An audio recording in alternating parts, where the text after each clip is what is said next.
جائیں گے جلسہ گاہ میں یعنی مینار پاکستان, اور وہاں سے وہ اپنے گھر بھی ہیلی کاپٹر پر جائیں گے. اور یہ یاد رکھنا چاہیے کہ اگر کوئی بندہ بائی ایئر بھی سفر کر رہا ہو نا تو اس دوران بھی اس پر وہی لا آف لینڈ جو ہے وہ اپلائی ہوتا ہے, چاہے وہ زمین پہ چل رہا ہو, چاہے وہ جہاز میں ہو, چاہے وہ ہیلی کاپٹر میں ہو. کل کی سماعت پہ جی وہ سارا کچھ وہی قانون. اچھا اب میاں صاحب بائی روڈ کیوں نہیں جا رہے جلسہ گاہ کی طرف؟ اس کی ایک وجہ جو سب سے کارکنان بتاب ہوں گے, ان کا انتظار کر رہے ہوں گے, جلدی پہنچنا چاہتے ہیں. وہ تو کہہ رہے ہیں کہ ہم لوگوں کے لیے پرابلم کریٹ نہیں کرنا چاہتے, کئی اس دن شادیاں ہوں گی, کئی فنکشن ہوں گے, ہم جی سیدھا وہاں آئیں گے, بسم اللہ 100 بسم اللہ آ جائیں. بھئی وہ جگہ جب عوام بھرے گی, اصل میں تو میاں صاحب کا جو سلسلہ ہے وہ اس وقت شروع ہوگا. اب یہ بار بار یہ ضمانتوں کی باتیں عدالت کیا کرے گی؟ اب دیکھیے پوری سیاست اس وقت صرف اور صرف عدالتوں کے ارد گرد گھوم. ایسا ہی ہے, بالکل ایسا ہی ہے. بریک پر جائیں گے اور بریک کے بعد جب واپس آئیں گے تو جانیں گے کہ سلمان عابد صاحب, رضی صاحب اس سارے معاملے پر کیا رائے رکھتے ہیں.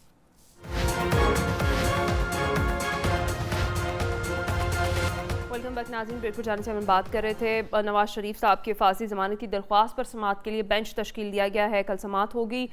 سلمان عابد صاحب کیا دیکھ رہے ہیں آپ, نواز شریف صاحب کو پیش ہوئے بغیر فاسدی ضمانت مل جائے گی؟ اور یہ کہ جس طرح سے آج درخواست دائر کی گئی اور یہ کہا گیا کہ اس کو جلد آج ہی سماعت کے لیے مقرر کیا جائے اور آج ہی سماعت کے لیے بینچ بھی تشکیل دے دیا گیا, کیا ایسا بھی کبھی ہوگا اس ملک میں کہ کسی عام شہری کے لیے بھی اتنی ہنگامی بنیادوں پر ہی ایک بینچ بھی تشکیل دیا جائے اور اس کو فوری انصاف بھی ملے؟ دیکھیے میں نے تو نہیں کہا یہ بات, اسپیکر قومی اسمبلی جو ہے راجہ پرویز اشرف صاحب نے کہی بات کہ نواز شریف صاحب کچھ معاملات طے کر کے آ رہے ہیں.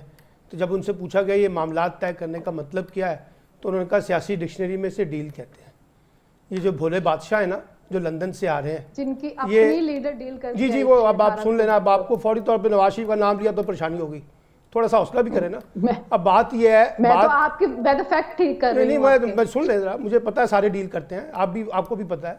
اب وہ نواز شریف صاحب آ رہے ہیں, وہ اتنے معصوم بھی نہیں ہیں, اتنے شریف بھی نہیں ہیں, اگرچہ نام ان کا شریف ہے, کہ وہ بغیر کسی ڈیل کے پاکستان گھسائیں گے اور آ کے یہاں عدالتوں کا سامنا کریں گے, جیلوں میں جائیں گے اور بڑی کوئی مصیبت جھیلنے آئے ہیں. وہ تو گئے بھی ڈیل کے تحت تھے, سعودی عرب میں بھی ڈیل کر کے گئے تھے, اب بھی ڈیل کر کے آ رہے ہیں, پہلے بھی ڈیل کر کے آئے تھے. تو اب مسئلہ یہ ہے کہ نواز شریف صاحب کے لیے جو لوگ سہولت کاری کر رہے ہیں یہ ان کا مقدمہ ہے, ان کو اس وقت سوٹ کرتا ہے. بہت سے لوگوں کے بقول 2018 کے انتخابات میں عمران خان کی کو سہولت کاری دی گئی تھی, وہ بہت بری تھی.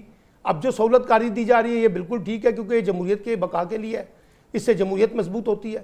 اور پھر آپ کو پتہ ہے وہ ہمیں تو اب پتہ چلا نواز شریف صاحب نام کی کوئی چیز بھی ہے, کیونکہ ان کی بیٹی کے بقول ان کا ظہور ہی نیا ہو رہا ہے. وہ آئیں گے تو اس ملک میں انقلاب لائیں گے, اور معاشی انقلاب آئے گا, سیاسی انقلاب آئے گا. آج ان کی بیٹی کی خبریں چھپی ہوئی ہیں کہ یہ نہ پوچھیے گا کہ پیسے کہاں سے آئے ہیں, یہ نہ پوچھیے گا کہ پیسے کہاں سے آئے, پیسہ بہت آ رہا ہے اور جائز طریقے سے آئے ناجائز طریقے سے آئے یہ مت پوچھیے گا. چلے انتظار کر لیتے ہیں. وہ کوئی ٹرک کے اوپر بھی پیسے آ رہے تھے شہباز شریف صاحب کی حکومت میں, سعودی عرب سے, ترکی سے اور پتہ نہیں کہاں سے, وہ ٹرک ہی ابھی تک نہیں پہنچ پا رہا. چلے ہو سکتا ہے نواز شریف صاحب کا ٹرک پہنچ جائے, آ جائیں, وہ بھی آ جائیں, ان کو بھی پورا سیاست کا حق ہونا چاہیے. لیکن مسئلہ یہ ہے کہ نواز شریف صاحب یہ کس کو بے وقوف بنا رہے ہیں کہ میں یہاں کوئی جمہوریت کی لڑائی لڑنے آ رہا ہوں. ان کا جمہوریت سے کیا تعلق ہے جی؟ انہوں نے کون سی جمہوری جدوجہد کرنی ہے؟ وہ ایک خاندانی سیاست کی جاگیر ہے, مسلم لیگ نون کو انہوں نے اپنی خاندانی جاگیر بنائی ہوئی ہے, اسی کے مطابق سیاست کریں گے, چاہے وہ ان کو اقتدار مل جائے. اسٹیبلشمنٹ جانے, نواز شریف صاحب جانے اسٹیبلشمنٹ کا, اور نواز شریف کا نیا رومانس مبارک ہو پوری قوم کو. رضوان رضی صاحب کیا دیکھ رہے ہیں آپ, ضمانت مل جائے گی؟ دیکھیے ضمانت کا تو مجھے نہیں پتا ملے گی یا نہیں ملے گی, یا ملنی چاہیے یا نہیں ملنی چاہیے, لیکن 2-3 حقائق جو ہیں وہ میں نے کہا میں آپ کے مد رکھ دوں. آج کا دن بڑا امپورٹنٹ ہے. آج بے نظیر بھٹو صاحبہ آج کے دن پاکستان کے اندر لینڈ کی تھی, اور جس کے بعد پھر ان کے اوپر قاتلانہ حملہ ہوا تھا کارساز میں, جس میں وہ سروائیو کر گئی تھیں. تو یہ وہ والا امپورٹنٹ دن ہے. تو ہم اس پس منظر میں بیٹھے ہوئے ہیں کہ لیڈر باہر سے آتے ہیں, ان پہ حملے ہوتے ہیں, اس میں وہ اپنی جان سے چلے جاتے ہیں. تو اگر 55 روپے فی کلومیٹر والے ہیلی کاپٹر پہ کوئی بیٹھ کے اپنی جان بچا لے تو ہمیں اتنا کیلس نہیں ہونا چاہیے کہ ہم اس کے اوپر تنقید کریں. لیکن کل ایک امپورٹنٹ ڈیولپمنٹ ہوئی ہے, اور وہ امپورٹنٹ ڈیولپمنٹ ہے، اسلام آباد ہائی کورٹ نے ایک فیصلہ جاری کیا ہے، وہ فیصلہ جس کے اندر اس نے مریم نواز شریف صاحبہ کو بری کیا تھا، اور اس کے اندر عدالت نے وہ تمام حقائق ریکارڈ کیے ہیں اور ان کے خلاف جتنے بھی لگے ہوئے الزام تھے وہ اڑا کے رکھ دیے ہیں۔ میں نہیں کہہ رہا، بے نظیر شاہ صاحبہ ایک وکیل بھی ہیں اور اینالسٹ کے طور پہ ایک ٹی وی پروگرام میں بھی بیٹھتی ہیں، انہوں نے کل ایک لمبا تھریڈ لکھا تھا اور وہ ججمنٹ پوری کی پوری انہوں نے رپورٹ کی ہوئی تھی۔ اب پتہ نہیں اس کو میڈیا نے لفٹ کیوں نہیں کروائی، ذرا پرانا کیس تھا، اس کو رپورٹ نہیں کیا گیا۔ اگر اس کیس کی بنیاد کے اس فیصلے کی بنیاد، مطلب ایک ہی کیس ہے نا، اس کے اندر ایک فیصلہ آ گیا، اس فیصلے کی بنیاد لے لی جائے تو نواز شریف صاحب کا اس عدالت کے اندر ٹچ اینڈ گو ہوگا، بقیہ وہ کسی فیصلے کے اندر بھگوڑے نہیں ہیں۔ ویسے کچھ دوستوں کو پرانا بھگوڑے کا سبق یاد کرایا گیا تھا اور باقاعدہ بھاری آواز والے فونوں سے کہا بھی گیا تھا کہ نواز شریف کا نام لینا ہے تو ساتھ میں بھگوڑا بھی کہنا ہے، اور کہتے رہے کچھ میڈیا ہاؤسز، وہ ان کو سبق نہیں بھول رہا تو میں اس پہ کچھ نہیں کہہ سکتا۔ اور دوسری گل یہ کہ تانوں سائیکل دے دیتا ہے، تسی چلائی جاؤ، اجے بھی تانوں اعتراض ہے یار ضمانت دے اوتے اپنی سائیکل چلاؤ گول گول گول۔ عمران خان اشتہاری تھے جس وقت وہ وزیر اعظم بنے، حقائق بتانے ہوتے تو پورے بتایا کرے، آدھے آدھے کیوں بتا؟ آپ بھی تو آدھے حقائق بتا رہے ہیں، آپ بھی کوئی بات نہیں، اگلا ٹاپک کی طرف بھی سنا کریں۔ حقائق کی بات کر رہے ہیں ہم، بریک پر آ جا رہے ہیں مجھے جی، ہم بریک پر جائیں گے، بریک کے بعد جب واپس آئیں گے تو بات کریں گے کہ پاک چین تعلقات میں بڑی پیش رفت ہوئی ہے، بیلٹ اینڈ روڈ انیشیٹو خطے کے لیے گیم صبح ثابت ہونے والا ہے، اس پر بات کرتے ہیں اس بریک کے بعد۔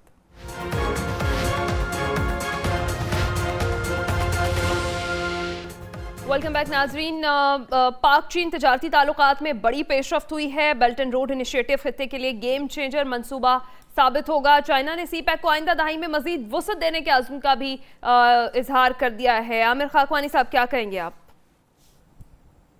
جی یہ بہت اچھا ہے، زبردست ہے، ہم تو سی پیک نہرے بڑے عرصے سے ساتھ اٹیچ ہیں۔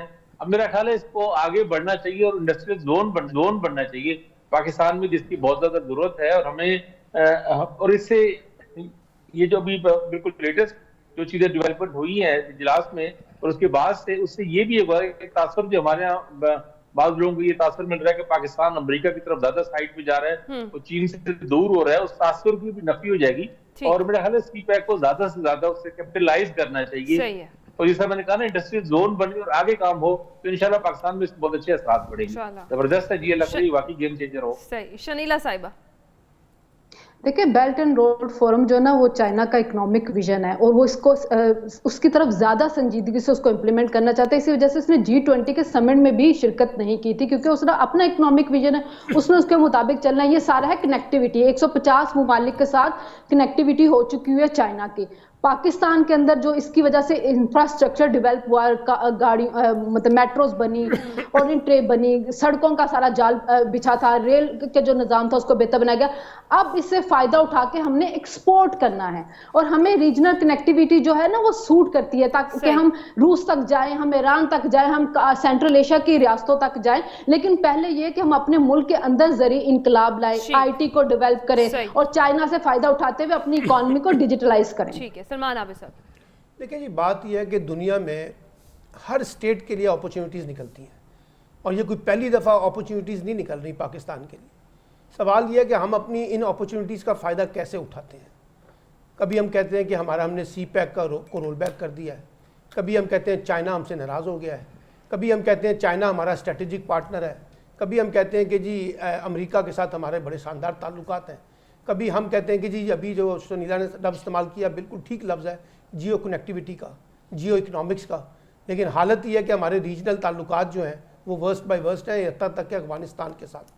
اور ہم نے سوچا تھا کہ افغانستان میں کابل میں جب طالبان کی حکومت آئے گی تو پاکستان زیادہ اکنامیکلی اور پولیٹیکلی سٹیبل ہوگا، انفارچونیٹلی وہ ہم نہیں دیکھ پا رہے۔ تو اس لیے بہت سے ایسے مسائل ہیں جن پہ پاکستان کو پہلے اپنا پوسٹ مارٹم جو ہے وہ درست طریقے سے چیزوں کو ٹھیک کرنا ہوگا. اور جب تک ہم وہ یہ نہیں کریں گے تو یہ جتنی بھی اپرچونیٹیز چاہے وہ سی پیک کے کانٹیکس میں ہو یا کسی اور تناظر میں ہو, ہم ان سے فائدہ نہیں اٹھا سکیں گے.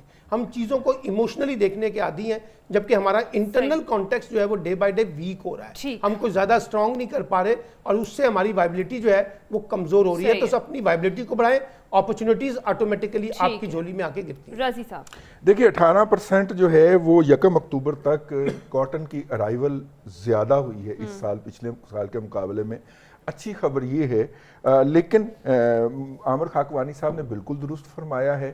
پچھلی دفعہ ہمارا سارا فوکس بجلی پہ تھا, ہم بہت ہی فوکس دے گئے اور 48,000 میگا واٹ بنا بیٹھے, جس کے اب کیپیسٹی چارجز ہمارے گلے پڑے ہوئے ہیں. اگر یہی بجلی انڈسٹری کے اندر استعمال ہو رہی ہوتی تو ہمیں اتنا زیادہ اس کا برڈن محسوس نہ ہوتا یا عام کنزیومر کو ٹرانسفر نہ ہوتا. لیکن دیکھیے سی پیک جو ہے وہ بہرحال سٹال پہ تو لگا ہوا ہے نا, اس وقت رکا تو ہوا ہے, کوئی نیا تو اس کے اندر نہیں ہو رہا.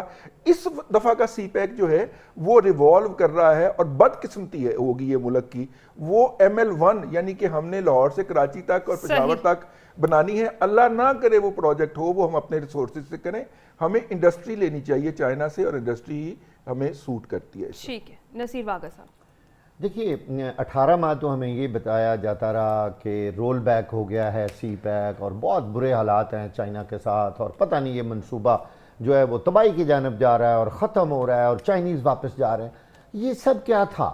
اب ایک دم جیسے ہی وہ حکومت گئی ہے, نئی حکومت آئی ہے, تو پھر ہم نے سی پیک کا چورن بیچنا شروع کر دیا ہے. یہ پتہ نہیں کون سی اسٹریٹجی ہے بھائی. یہ سی پیک کا منصوبہ اور یہ جس کا ابھی ہم ذکر کر رہے ہیں بیلٹ اینڈ روڈ جو ہے, پاکستان بیلٹ اینڈ روڈ, اس کی چین کو بھی اتنی ہی زیادہ ضرورت ہے جتنی پاکستان کو ضرورت ہے. یہ یک طرفہ نہیں ہے, یہ دو طرفہ منصوبہ ہے. بالکل ٹھیک ہے, یہ دو طرفہ منصوبہ ہے اور چائنا یہ کہتا ہے کہ سی پیک آئندہ دہائی میں مزید وسعت دے گا. وہ اس کو دیکھتے ہیں, اسے پاکستان کو کس حد تک فائدہ ہوتا ہے. آج کے پروگرام سے اتنا ہے, اپنا خیال رکھیے گا, فیڈ بیک ضرور دیجیے گا. اللہ حافظ.